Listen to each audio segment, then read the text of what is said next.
តោះមកធ្វើការ ready ជាមួយខ្ញុំតើដើរលេងនៅមុខវាអ្នកគ្នាហងៃមិនថាធ្វើការឬក៏ទៅក្រៅតិចតួចអីខ្ញុំចូលចិត្ត clean make up ខ្ញុំប្រើជាមួយនឹង skin care តិចតួច sunscreen ជាមួយនឹង cushion តិចមកតាប់តិចមកស្អាតដែរអ្នកគ្នាហើយខ្ញុំបានសាកជាមួយនឹង Amor Plus ថ្មីពណ៌នេះស្អាតមែនតើអ្នកគ្នា Candy Rose I love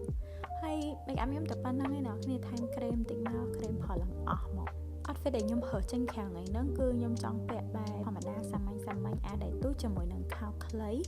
តែអត់ខ្លីពេកទេអ្នកទាំងអស់គ្នា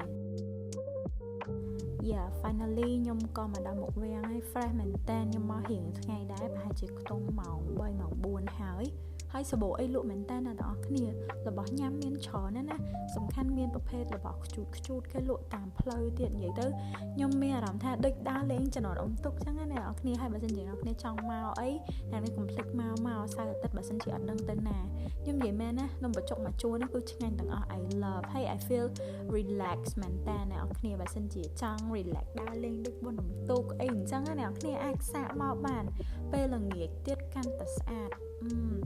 សំខាន់មានបារាំងមានអីគាត់មកលេងល្បែងវិជាប្រៃខ្មែរជាមួយយើងអីអញ្ចឹងណាចាខ្ញុំមានជាការចូលលូតអន្ទាក់មួយគេអញ្ចឹងទៅអូយសប្បាយមែនតើអ្នកនរគ្នាប៉ុន្តែអាទិត្យនេះខ្ញុំប្រហែលជាអត់បានទៅទេបើសិនជាអ្នកនរគ្នានៅពេញអត់ទៅខេត្តអីអ្នកនរគ្នាទៅលេងទៅប្រហែលជាគេលេងអីច្រើនជាងនឹងទៀតហ្នឹងថ្ងៃចូលឆ្នាំខ្មែរបាយបាយដល់គ្នា